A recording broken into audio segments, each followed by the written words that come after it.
The champagne flute in Amara Okafor's hand had been a gift from her mother-in-law, the year everyone still smiled when she walked into a room. She was carrying a box wrapped in gold paper, tied with the kind of ribbon you only find in the shop 2 streets from the Han River that stays open past midnight for men who forget anniversaries. Inside the box was a watch engraved with 2 dates. The day they met. The day they married.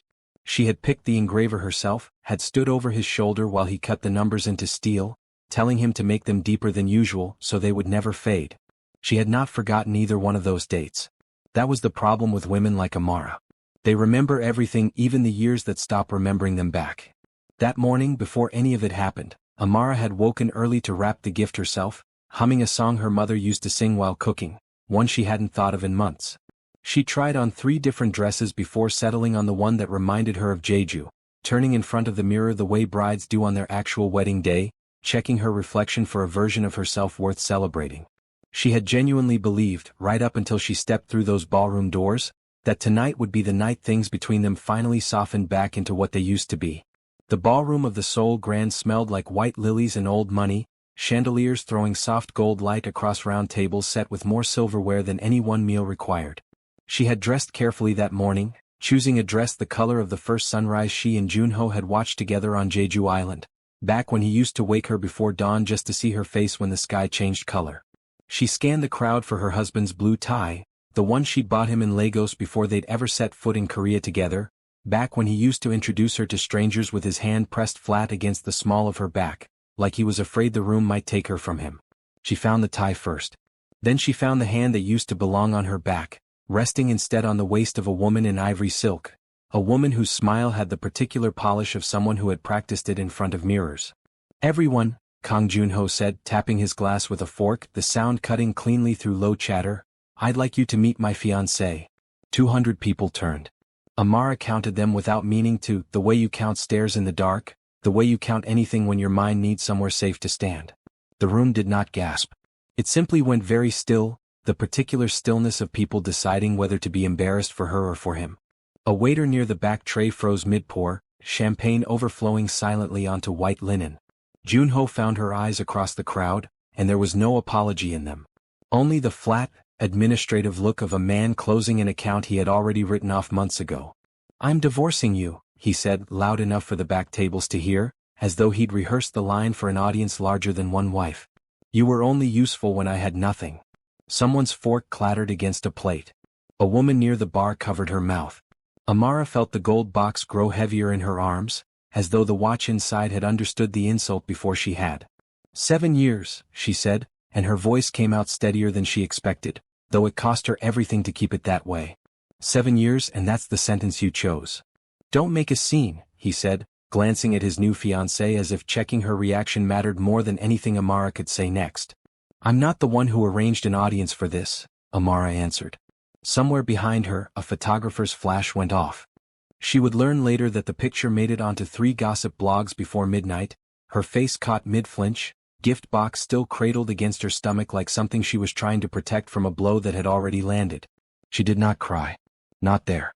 She set the gold box down on the nearest table gently, the way you'd put down a sleeping child, and walked out past every person who had once called her lucky, past the ones who used to ask her the secret to a marriage that looked, from the outside, like something worth envying.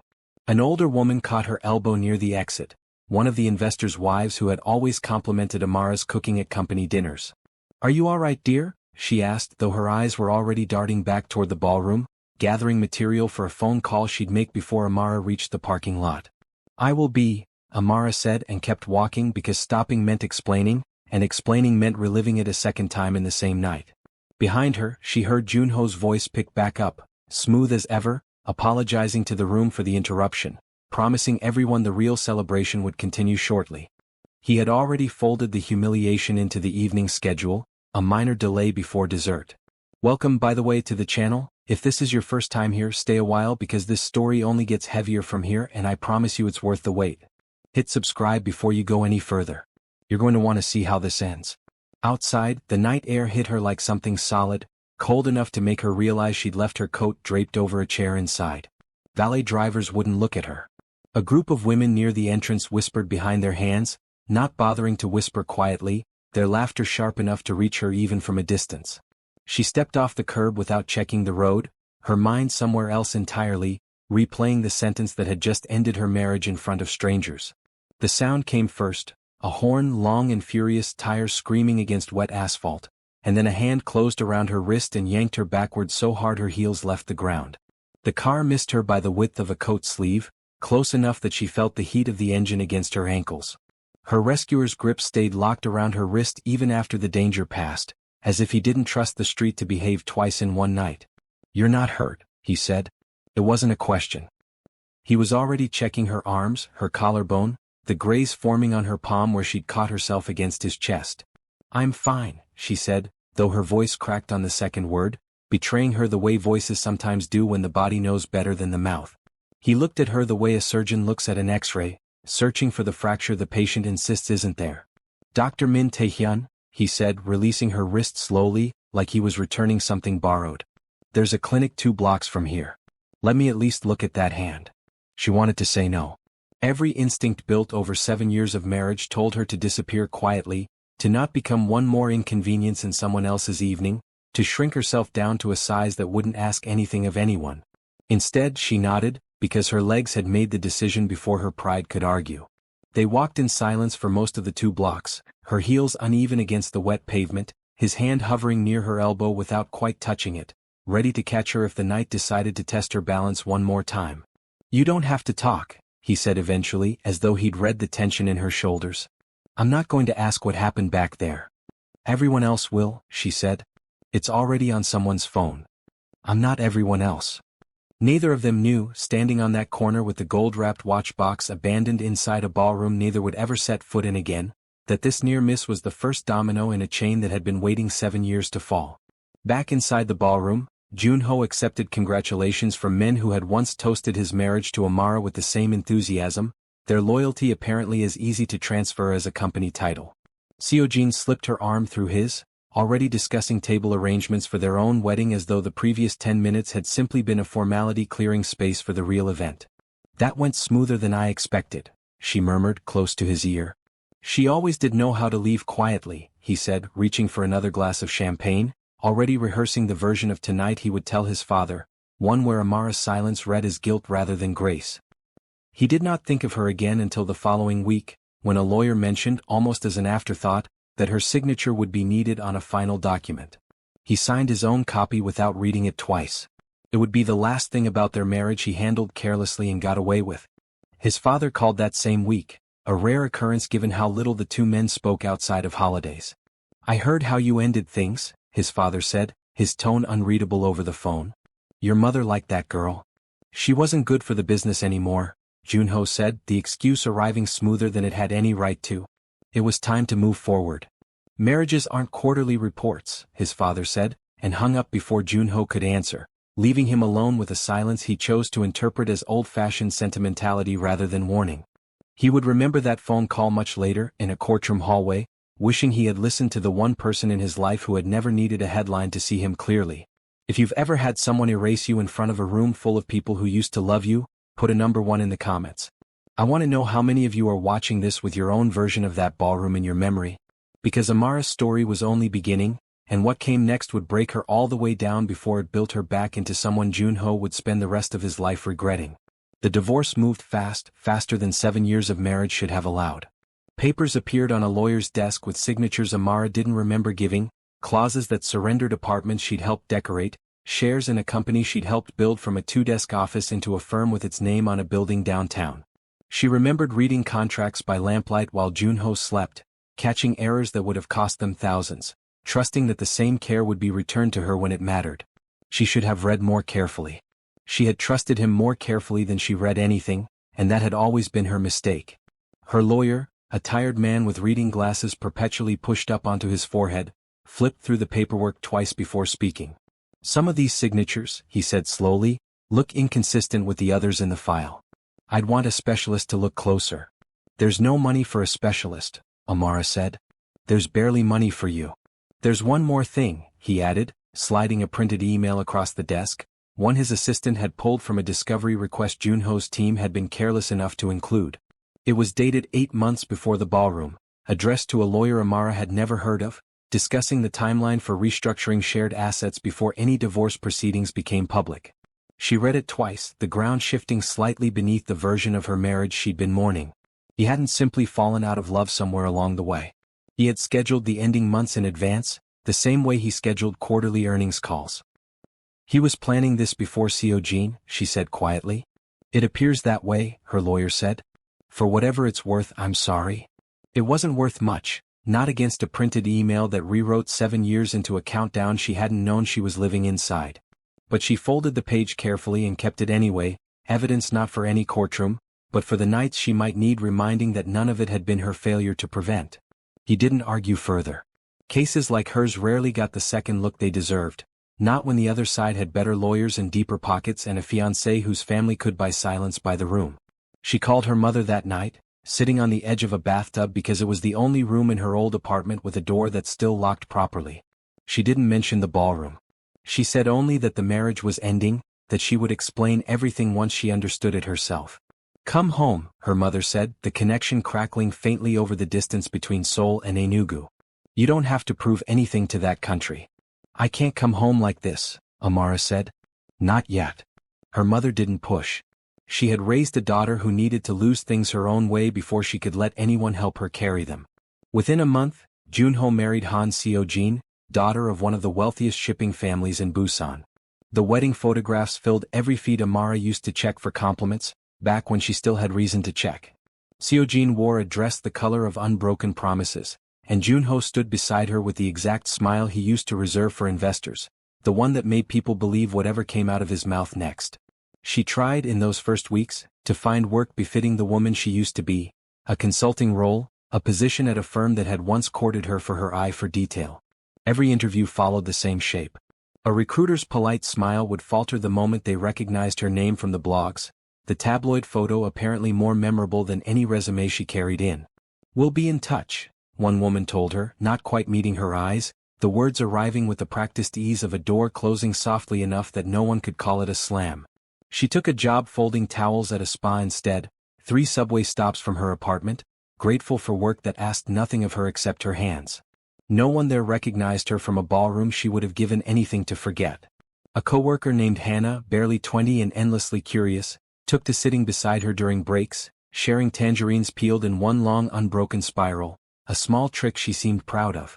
She never asked Amara about her past, though the questions clearly lived behind her eyes. You fold towels like someone who used to run a company, Hannah said one afternoon, only half joking. I used to help run one, Amara admitted, surprising herself with how easily the truth came out. What happened? Someone decided company only meant one of us, Amara said, and Hannah, wisely, let the subject rest there, offering instead another tangerine still warm from her pocket. It was a small kindness, but small kindnesses were, in that season of her life, the only currency Amara had any use for. Amara's old friends stopped calling. The ones who did call only wanted details, the way people slow down for wreckage on a highway, hungry for a version of the story they could retell at dinner parties. She moved into a one-room apartment above a laundromat that smelled permanently of fabric softener and started counting coins for rice, the same coins she used to leave as tips without thinking twice. She told no one that some mornings she woke up already crying, her body somehow ahead of her mind in grief, tears arriving before she'd even remembered why. She told no one either when the fatigue became more than heartbreak. When her body, quietly and without asking permission, had begun carrying a second heartbeat inside the wreckage of the first. She found out on a Tuesday, alone in a pharmacy bathroom, staring at 2 pink lines while the pharmacist knocked gently to ask if she was all right. She was not all right. She was pregnant with the child of a man who had called her useful, past tense, in front of 200 strangers. She sat on the tile floor for a long time after that, one hand pressed flat against her stomach, trying to decide whether this was the cruelest joke her body had ever played on her, or the one thing left in the world that still belonged to her completely. She didn't tell Junho. She told herself she would, once she found the words, once the shaking in her hands stopped long enough to hold a phone. She practiced the sentence in the mirror some nights, rearranging it, softening it, sharpening it, never satisfied with how it sounded out loud. 3 weeks later, doubled over on the floor of the laundromat stairwell, she lost the baby before she ever found those words. The pain arrived without warning, a cramping so severe she couldn't call out, could only grip the metal railing and wait for someone to notice the sound of her breathing had changed. The paramedics were kind. Their kindness made it worse, somehow, the way strangers being gentle can crack something in you that cruelty never touched. One of them held her hand the entire ride to the hospital, saying nothing, simply present, the way Junho used to be present before presence became inconvenient to him. She never told Junho. Some griefs are too small to matter to the person who caused them, and too large to survive being spoken about twice. For 2 weeks afterward, she barely left the apartment. She watched the laundromat sign flicker through the thin curtain each night, counting its rhythm the way some people count sheep, and found herself speaking to the empty room sometimes, small sentences that weren't quite prayers and weren't quite apologies, addressed to someone who would never hear them. She stopped answering her phone. Bills went unopened on the counter. The owner of the laundromat downstairs, a widow named Mrs. Choi who rarely spoke more than was necessary, began leaving containers of soup outside her door without being asked, the way you'd feed a stray that had wandered in from the cold and hadn't yet decided whether to trust you. If your chest hurt reading that, comment where you're watching this from tonight. I read every single one, and it helps more than you know to feel like I'm not just telling this story into the dark. Because grief, it turns out, doesn't always arrive alone. Sometimes it drags a second chance in behind it, dressed like a stranger with steady hands and a habit of noticing what everyone else overlooked. Dr. Min Tae-hyun had a way of showing up without announcing it. A bag of groceries left outside her door with no note. A business card slid under a stack of paperwork with a clinic's after-hours number circled twice. He never asked about the marriage. He never mentioned the tabloid photo everyone else had seen, the one where her face had been zoomed in and captioned by strangers who knew nothing about her. What he did notice were smaller things. That she skipped lunch on the day she visited the bank. That she wore a wedding ring on a hand no longer legally attached to anyone. That her laugh, when it came, arrived a half-second late, like she had to check with someone first whether she was allowed. "You don't have to perform being fine around me," he told her once, over coffee she hadn't asked for and couldn't afford to refuse. "I don't know how to do the other version," she admitted, turning the paper cup slowly between her palms. "Then don't," he said. "I'm not in a hurry." There was no rush in anything he did. No grand declarations, no borrowed lines from dramas. Just a slow accumulation of Tuesdays, coffee, and a silence between them that stopped feeling empty and started feeling like company. He asked her once about Nigeria, and she talked for 20 minutes without noticing, describing the smell of her grandmother's kitchen, the sound of rain on a tin roof, details she hadn't spoken aloud in years. He listened the way some people read, carefully, as if afraid of missing something important buried in an ordinary sentence. One evening, he brought her to the hospital rooftop after his shift ended, 2 cups of instant coffee balanced in his hands, the city spread out beneath them in a haze of orange streetlight. He didn't fill the silence with questions. He simply stood beside her at the railing, letting the quiet do whatever work it needed to do. "Do you ever get tired of fixing people?" she asked eventually. "I don't fix anyone," he said. "I just try to stop the bleeding long enough for the body to do what it already knows how to do." That sounds like something you tell yourself so the job doesn't break you. He almost smiled at that, the closest she'd seen him come to it. "Maybe," he admitted. "But it's also true." She found herself, on nights like that, forgetting to check whether she was allowed to feel comfortable. The forgetting itself felt like the first real proof that something in her was healing. It would take her weeks to learn why a man that gentle carried grief of his own, folded so tightly into his chest that even his colleagues mistook it for discipline. His fiancée had died 3 years earlier, shielding a child during a building collapse he still couldn't discuss without his jaw tightening, without his hands finding something to hold onto, a coffee cup, a pen, anything solid. Since then, his heart had operated like a hospital ward after visiting hours. Technically open, practically closed, lights dimmed, most rooms empty. She asked him about her directly, once, over dinner at a small restaurant near the hospital that smelled of grilled fish and sesame oil. She half expected him to deflect the way most people deflect grief, redirecting the conversation toward something easier to hold. Instead he answered plainly. Her name was Uni. She was stubborn in a way that used to frustrate me, and now I'd give anything to be frustrated by again. She ran into a building everyone else was running out of, because there was a child still inside, and she didn't think twice, because thinking twice wasn't something she knew how to do. "Do you blame her?" Amara asked carefully. "For not thinking twice?" "Every day," he admitted. "And every day I'm also proud of her for it, and I've never figured out how to hold both those feelings without one of them winning." "Maybe you're not supposed to choose," she said. "Maybe you just carry both." He looked at her for a long moment, the kind of look that seemed to recalibrate something in his chest. "That's the first time anyone said that to me without trying to fix it." I'm not in the business of fixing people either, she said. I'm just good at listening. I learned it from years of listening to a man who never once returned the favor. There was a night, weeks later, when she pulled back from him entirely, canceling plans twice in the same week with excuses too thin to hold up under questioning. He didn't push. He simply left a note under her door, no explanation demanded, just a single line. Whatever pace you need, I'll match it. She showed up at his clinic 2 days later, uninvited, and found him finishing paperwork at an empty nurse's station. I got scared, she admitted before he could ask. Every time something starts to feel good, some part of me waits for the floor to disappear. The floor isn't disappearing, he said, setting his pen down fully, giving her his entire attention the way he never seemed to withhold it. But I understand why you'd brace for it anyway. You've earned the right to be careful. That's not an argument for staying, she said. It's not supposed to be an argument at all, he said. I'm not trying to convince you of anything. I'm just still here. That's the whole offer. She stood in that doorway a long moment, testing the truth of the statement against every instinct 7 years of marriage had trained into her, and found, for once, that the instinct and the truth agreed with each other. Until a woman stepped in front of traffic on the worst night of her life, and something in him refused to let her go.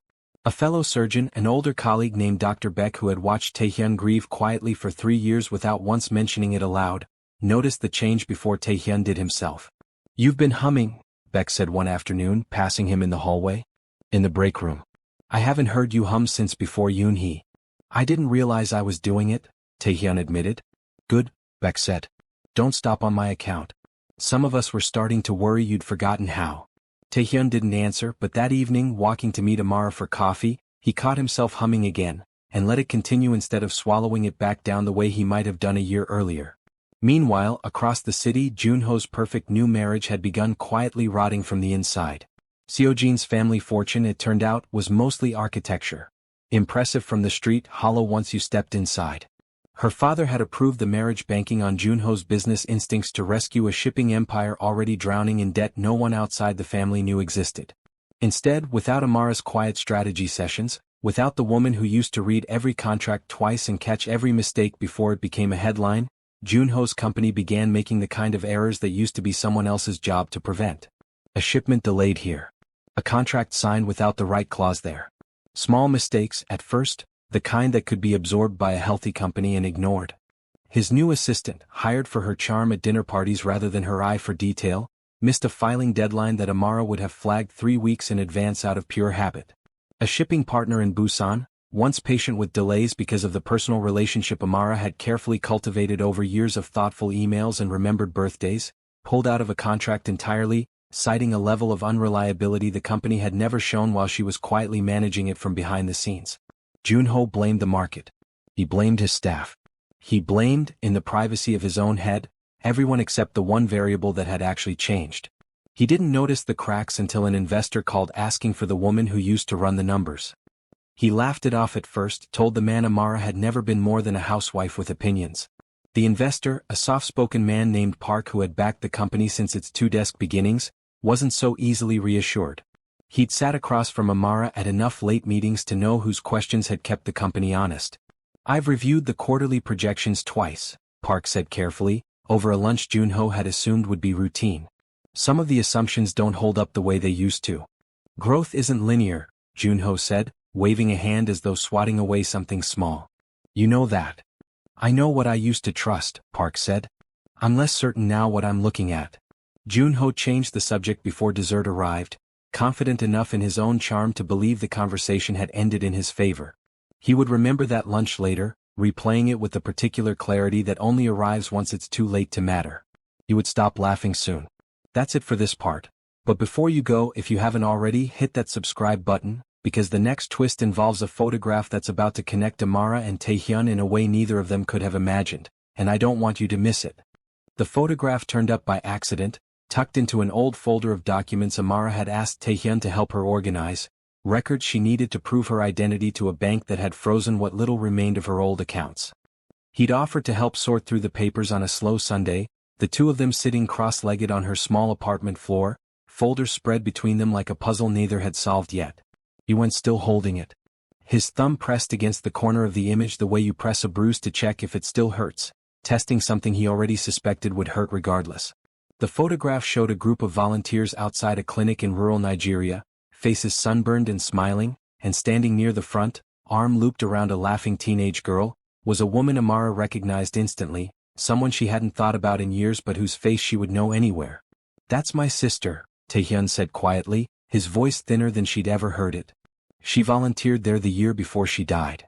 Amara's hand went to her mouth. The teenager in the photograph, gap-toothed and 14, was her. "I don't understand," she whispered, staring at the image as though it might rearrange itself into something less impossible. "Neither do I," he admitted. He didn't fully understand until that night, sitting alone at his kitchen table, the journal he hadn't opened since the funeral finally pulled from its drawer. Near the back, in handwriting that still undid him every time he saw it, careful loops that used to fill his margins with grocery lists and love notes, was a line his fiancée had written after that trip. "If anything ever happens to me, I hope my little Nigerian sister finds someone who loves her the way she deserves." He read the line 4 times before he could breathe normally again. Amara, for her part, spent that same night trying to excavate a memory she hadn't touched in over a decade. Slowly it came back to her in pieces, a woman with a gentle no-nonsense laugh, kneeling in the dirt outside the clinic to bandage a boy's knee, refusing to let the language barrier slow her down, using gestures and patience instead of words.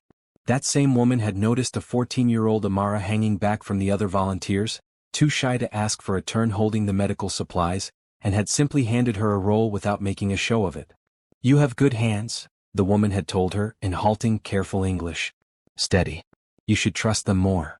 Amara remembered writing to her twice after the group left, the way children do when they meet an adult who makes them feel important, and remembered too the letters eventually going unanswered, assuming the woman had simply moved on to some new cause, some new corner of the world that needed her more urgently.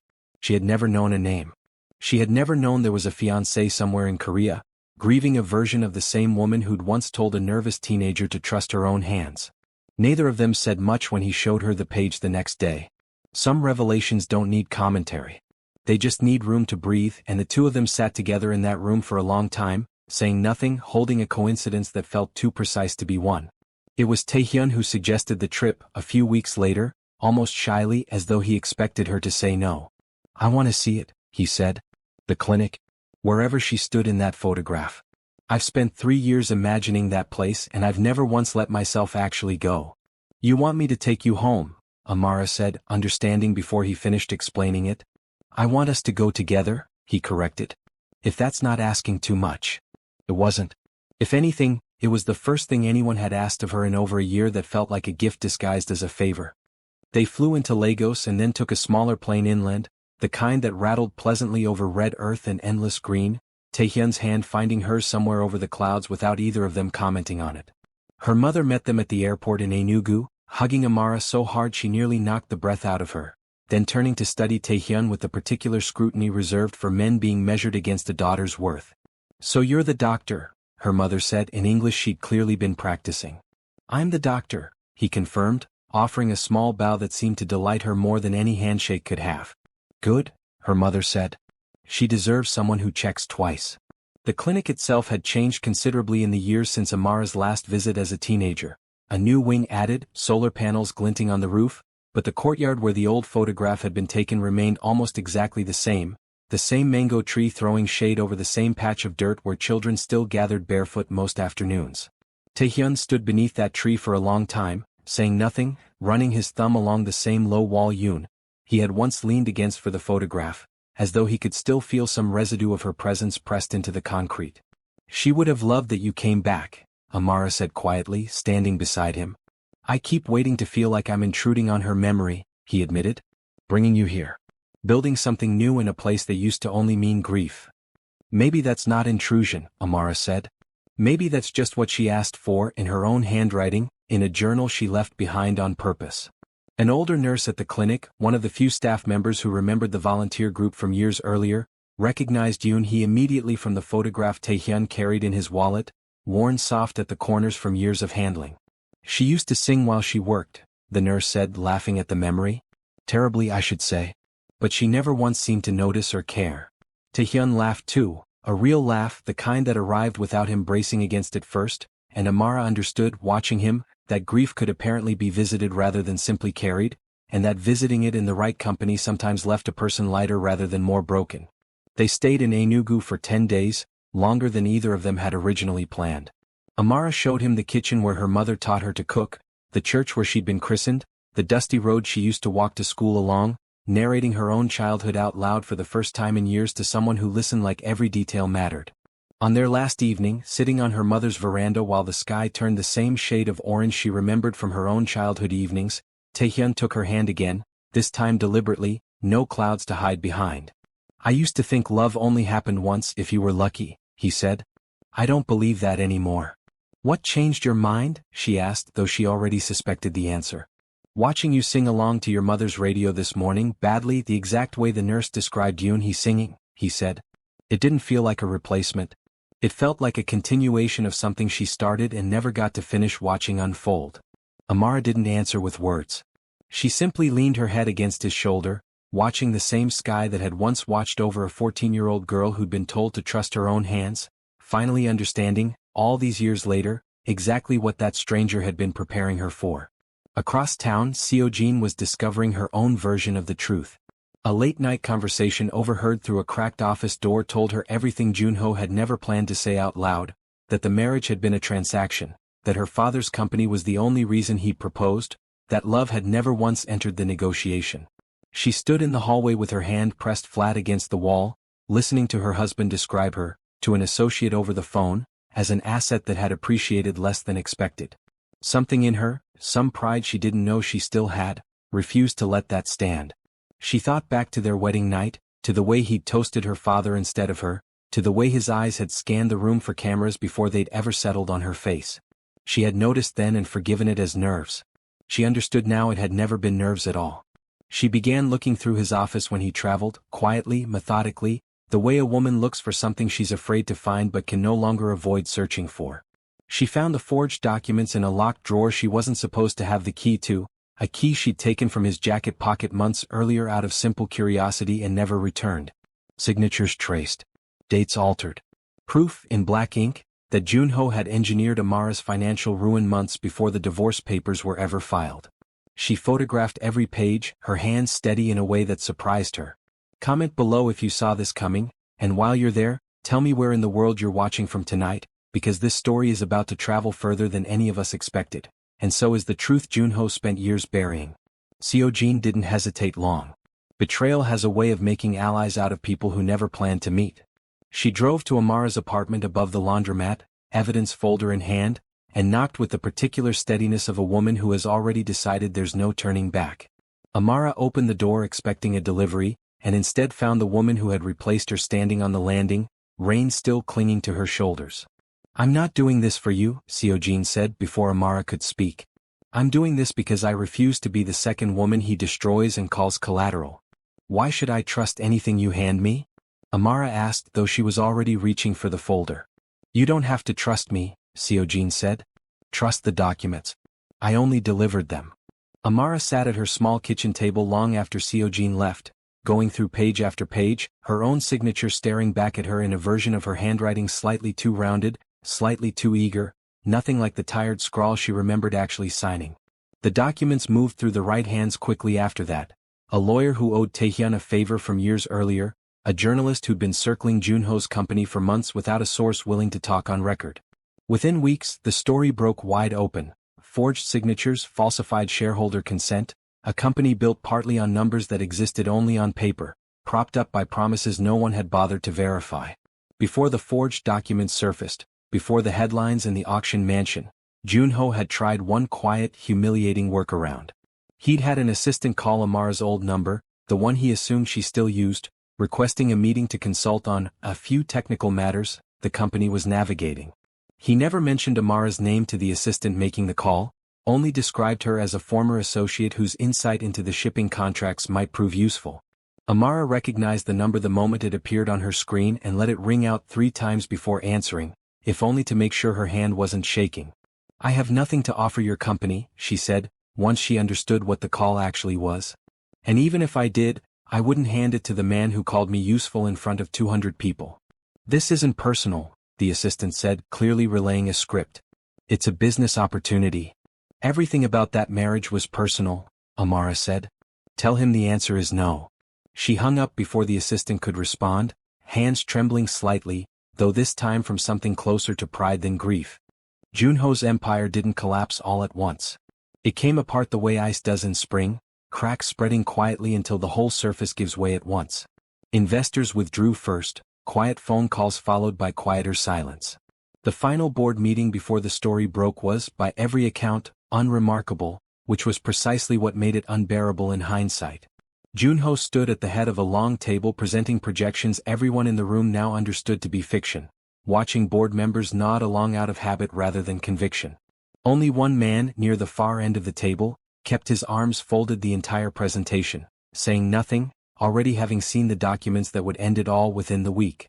Then partners, then the employees who'd once called him visionary in company newsletters, clearing their desks before lunch on the same Friday the second headline ran. The mansion went up for auction within the month, sold at a price far below what he'd once bragged it was worth. The friends who used to fill his dinner table stopped returning calls the same week, their numbers going straight to voicemail, their assistants suddenly unable to locate them. The investigation, once it started, moved with the particular thoroughness of people who had been waiting a long time for permission to look closely. Auditors combed through years of filings. Park, the investor who'd raised the first quiet concern, testified without hesitation, laying out every inconsistency he'd once let Junho charm him past. A courtroom that had once been full of people eager to shake Junho's hand now watched him from a careful, judgmental distance. The same distance he had once made Amara stand in at that ballroom. Seojin testified too, her voice even and unhurried, describing the locked drawer and the key she'd taken without asking permission, the conversation she'd overheard through a cracked office door. A reporter later described her expression on the stand as the look of a woman finally exhaling after holding her breath through an entire marriage. Junho's own lawyer advised him against speaking further, but on his final day in court he turned toward the gallery once, searching for a face that wasn't there. She had already said everything she needed to say to him, on a rainy doorstep, and had no interest in watching the rest unfold from a courtroom bench. His father attended every session, sitting near the back without ever approaching his son during recesses, a silent presence that Junho found, to his own surprise, more painful than any headline. On the final day, as the verdict was read and the courtroom emptied around them, his father waited until the room had cleared before speaking.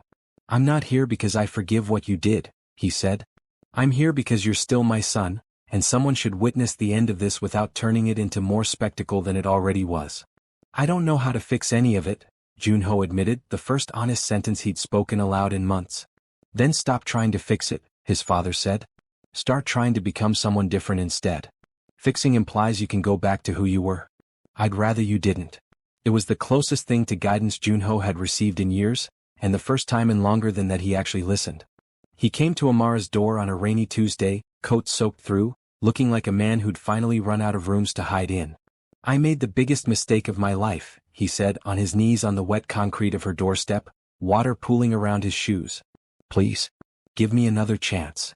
She looked at him for a long moment, not with hatred which surprised her more than it surprised him, but with something closer to distance, the way you look at a house you used to live in after someone else has repainted every wall and changed all the locks.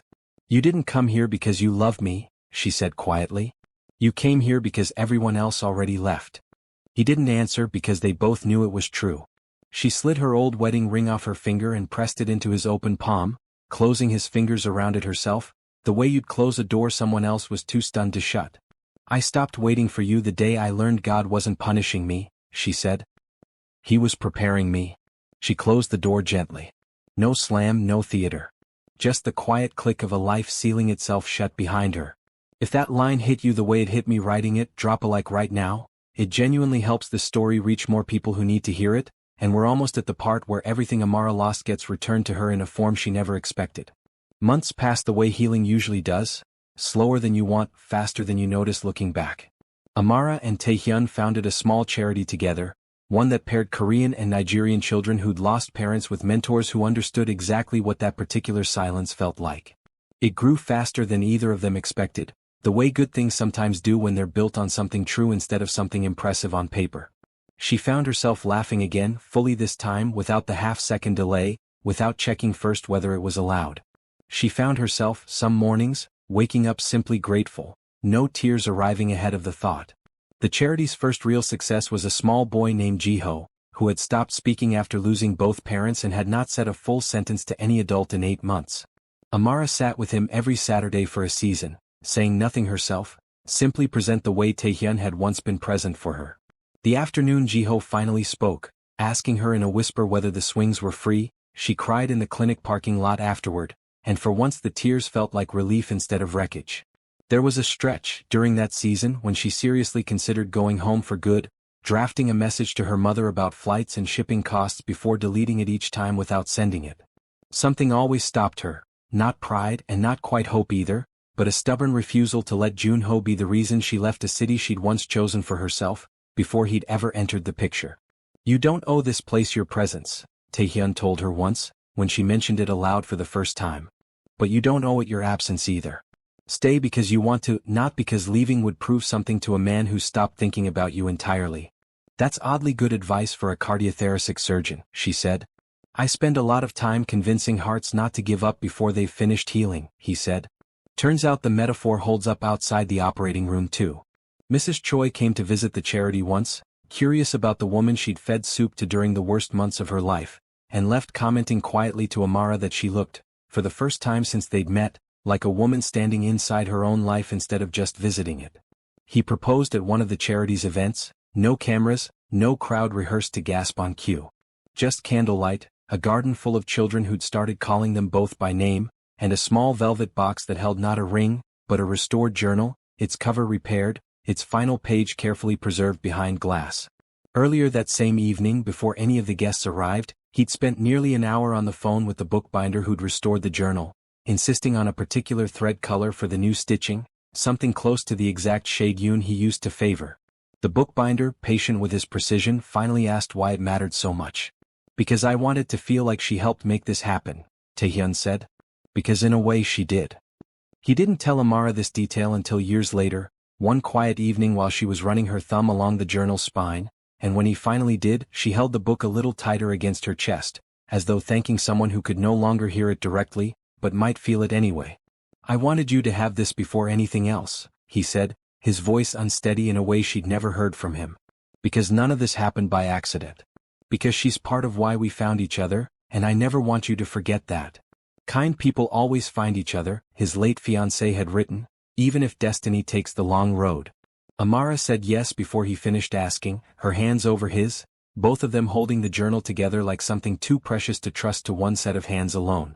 The wedding itself was small, held in the same garden where he'd proposed, string lights threaded through the trees instead of chandeliers, children from the charity running between tables and borrowed formal wear that never quite fit. Mrs. Choi sat near the front, dabbing her eyes with a napkin she'd clearly brought prepared. Park, the investor who'd once raised the quiet question that started everything unraveling, sent flowers with a note that read simply, "Glad the right numbers finally added up." Amara's mother flew in from Enugu for the ceremony, holding her daughter's face in both hands before the vows began. "You look like a woman who came home to herself," she said, and Amara understood finally that home had never been a place. It had been this: a garden, a man who noticed everything, a life rebuilt slowly out of ruins she never asked for. At their wedding, an elderly woman approached her during the reception, hands trembling slightly around a teacup she never drank from. She introduced herself as the nurse who had been present the night Amara was born, back in a small hospital in Enugu, decades and an ocean away from the garden they now stood in. "Your mother said something to me before she passed," the woman said, her voice soft with the particular care of someone delivering a message they've carried a long time. "She made me promise I'd tell you if I ever found you. She said one day someone will love my daughter enough to heal every wound I cannot." Amara's hand found Taehyun's without looking, the way you reach for something you already know is there. He had never been her replacement. He had always been the one she was meant to find, waiting patiently on the long road destiny had chosen for both of them, long before either of them knew the road existed.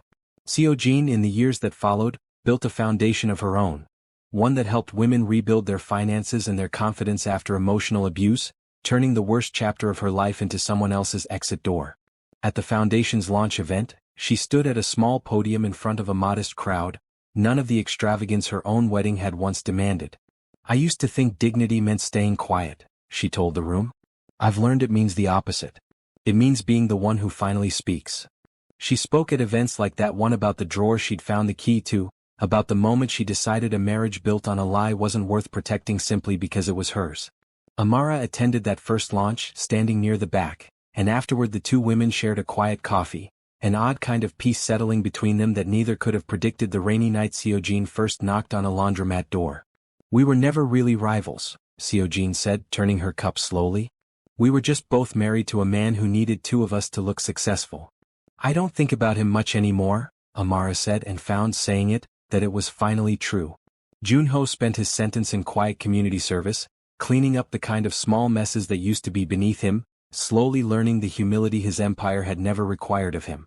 He spent his mornings at a community center in a part of the city he'd never once had reason to visit while his company still existed, sorting donated clothing into bins, repairing folding chairs, tasks so far beneath the man he used to believe himself to be that the humiliation of it took months to fade into something closer to acceptance. An older supervisor there, a woman who had no idea who he used to be, once caught him staring at nothing for several minutes over a stack of unsorted shoes. "You're doing that thing again," she said, not unkindly. "Thinking about whoever you lost." "Is it that obvious?" he asked. "Everyone who ends up here is thinking about someone," she said. "Doesn't matter who. Sort the shoes. It helps." He sorted the shoes. Some evenings, walking home from the center, he found himself thinking of the woman who used to catch every mistake before it became a headline, and understanding, finally, everything he'd traded her for had turned out to be worth nothing at all. The charity Amara and Taehyun built together grew into something neither of them could have predicted the night a stranger pulled her back from a speeding car. 5 years on, it operated clinics in both Seoul and Enugu, staffed partly by young volunteers who had once been the children it first served, Jiho among them, now a teenager who had taken up medicine himself, quieter than most but never again silent. Amara kept the restored journal on a shelf in their bedroom, its final page still visible behind glass, a reminder on ordinary mornings of everything that had to break before it could be rebuilt into something true. Some nights, when she couldn't sleep, she still thought of the gold-wrapped watch she'd left behind on a ballroom table, engraved with 2 dates that no longer meant anything to her. She had, in the years since, found better dates worth remembering, and no longer needed steel to keep them from fading. Jiho, the boy who once refused to speak, gave a short toast at the charity's 5th anniversary dinner, his voice steady in a way that would have seemed impossible the year Amara first sat beside him in silence.